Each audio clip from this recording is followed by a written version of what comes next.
Cà Ná là một xã thuộc huyện Thuận Nam, tỉnh Ninh Thuận. Tên gọi của nơi đây có nguồn gốc từ tiếng Chăm, với ý nghĩa ị đá ngầm ị gợi nhớ đến những mảnh đá ẩn mình dưới làn nước mênh mông, hoặc ê tẻ ra, phản ánh hình dạng ngã ba của một ngọn núi hùng vĩ giữa làng Chăm và suối Tiên. Năm 2023, dự án Cà Ná New City đã được khởi công với quy mô 64,5 hecta, mở ra một chặng đường phát triển đô thị mới. Nằm dọc theo trục đường ven biển nối liền xã Cà Ná và xã Phước Diêm, dự án nằm gần kề với cảng cá Cà Ná, đồng thời nằm sát với quốc lộ 1A, tuyến giao thông huyết mạch của khu vực. Cảng cá Cà Ná, ban đầu có diện tích khoảng 2 hecta, đã và đang đảm nhận vai trò quan trọng trong việc tiếp nhận tàu cá của Ninh Thuận cũng như các ngư dân từ các tỉnh lân cận đến mua bán. Vào mùa mưa bão, cảng không chỉ là nơi neo đậu của tàu cá địa phương mà còn là chốn trú ẩn an toàn cho hàng loạt tàu cá từ các vùng khác. Nhằm tối ưu hóa tiềm năng phát triển, năm 2024, cảng cá Cà Ná được đầu tư hơn 200 tỷ đồng để nâng cấp và mở rộng diện tích lên 24,5 hecta. Sau khi mở rộng, cảng sẽ có khả năng tiếp nhận tới 1.200 tàu cá, tăng khả năng khai thác vận chuyển hàng hóa, phát triển dịch vụ hậu cần nghề cá và chuỗi liên kết khai thác, chế biến, xuất khẩu thủy sản. Nằm tại xã Phước Diêm, huyện Thuận Nam, tỉnh Ninh Thuận, đồng muối Phước Diêm là một trong những cánh đồng muối lớn nhất Việt Nam với diện tích 1.000 hecta trải dài theo bờ biển. Nhờ điều kiện khí hậu khô nóng đặc trưng, nơi đây đã trở thành trung tâm sản xuất muối quan trọng. Nghề làm muối tại đây đã có hơn 100 năm lịch sử, bắt đầu từ thời Pháp thuộc và vẫn được duy trì đến nay. Người dân chủ yếu áp dụng phương pháp phơi nước biển tự nhiên, giúp muối kết tinh với độ tinh khiết cao. Đầu tiên, người dân phủ một lớp bạc lên nền đất để chống thấm và đảm bảo chất lượng muối. Sau đó, nước biển được bơm vào ruộng muối và phơi dưới ánh nắng gay gắt, giúp nước bốc hơi dần, làm tăng nồng độ muối. Khi đạt mức thích hợp, nước sẽ được dẫn xuống các ô ruộng phía dưới để muối kết tinh. Người diêm dân sử dụng dụng cụ cào bằng để gom muối thành những đụng nhỏ, tạo nên hình ảnh những chốc muối trắng xóa giữa nền trời xanh, vừa là sản phẩm lao động, vừa là cảnh quan ấn tượng.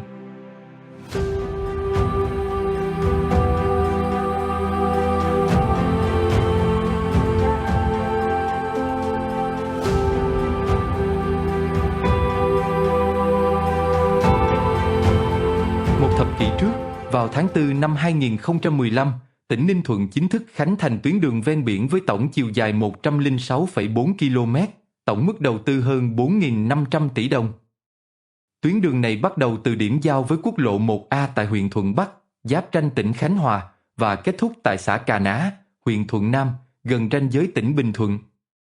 Đến nay, tuyến đường đã trở thành biểu tượng của du lịch Ninh Thuận với khung cảnh ngoạn mục, những khúc cua mềm mại ong sát biển và cảnh sắc tuyệt đẹp, thu hút du khách tự lái xe khám phá.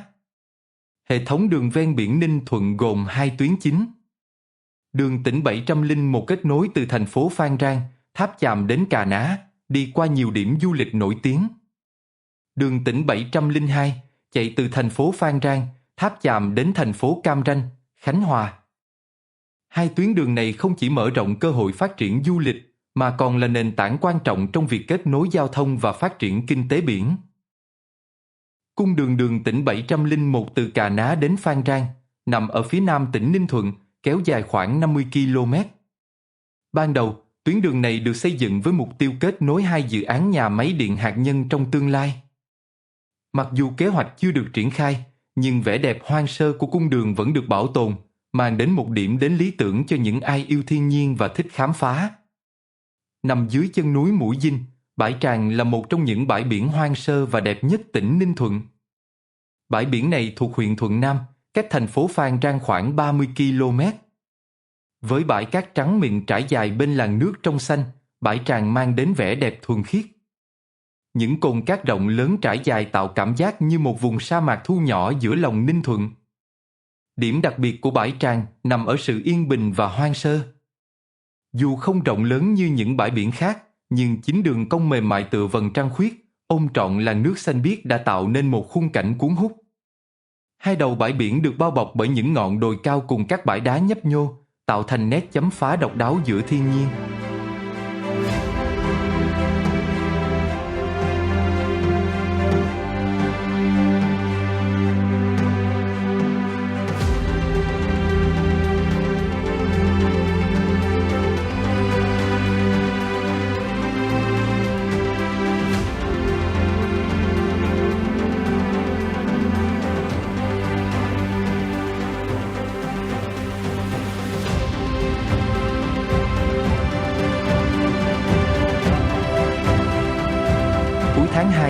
2023, tại khu vực bờ biển Bãi Thông, thuộc xã Phước Dinh, huyện Thuận Nam, xuất hiện một con tàu bỏ hoang cách bờ khoảng 500 mét.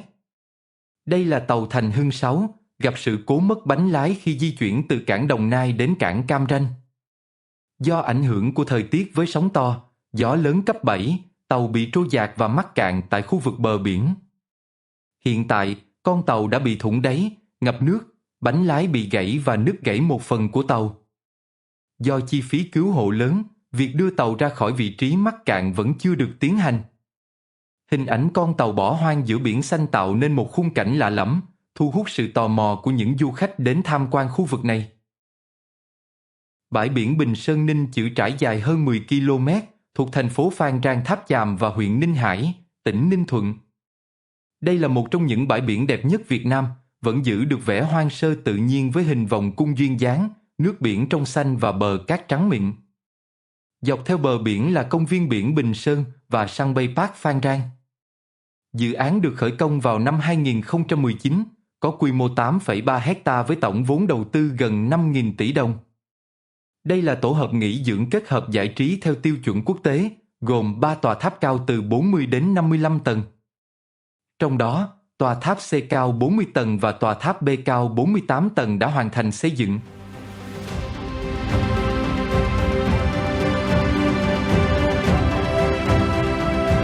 Từ bãi biển Bình Sơn, đi về hướng Tây sẽ đến trung tâm thành phố Phan Rang Tháp Chàm. Thành phố có diện tích 79,38 km² và dân số hơn 200.000 người. Tên Phan Rang bắt nguồn từ địa danh Chăm Cổ Pandarang, vốn là tên của một vị thần trong tín ngưỡng Champa. Trong khi đó, Tháp Chàm được đặt để đề cập đến cụm tháp Poklong Garai, tọa lạc ở phía tây thành phố. Địa danh Phan Rang Tháp Chàm chính thức xuất hiện vào năm 1948, khi chính quyền cách mạng tỉnh Ninh Thuận đặt tên cho thị xã. Quảng trường thành phố Phan Rang Tháp Chàm, còn gọi là quảng trường 16 tháng 4, là một không gian công cộng quan trọng, mang ý nghĩa lịch sử sâu sắc. Được đặt tên theo sự kiện giải phóng Phan Rang vào ngày 16 tháng 4 năm 1975, điểm nhấn của quảng trường là Bảo tàng Ninh Thuận, một công trình có kiến trúc hiện đại kết hợp bản sắc Champa. Tòa nhà được thiết kế tự như cánh buồm lớn vươn ra biển, thể hiện khát vọng phát triển mạnh mẽ của thành phố. Nhìn từ trên cao, bảo tàng mang dáng dấp của một kim tự tháp vững chắc, tạo nên điểm nhấn kiến trúc ấn tượng giữa trung tâm đô thị. Đối diện bảo tàng là tượng đài chiến thắng 16 tháng 4, được khánh thành vào ngày 16 tháng 4 năm 2011. Công trình này được xây dựng trên diện tích 2.730 m², gồm khối tượng đài và phù điêu cao 24 m, rộng 15,5 m, cùng khán đài với sức chứa 500 chỗ ngồi và hệ thống đài phun nước và chiếu sáng nghệ thuật.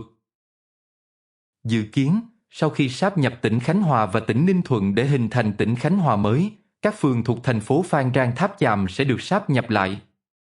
Khi đó, địa danh Phan Rang có thể trở thành một phường mới của tỉnh Ninh Thuận.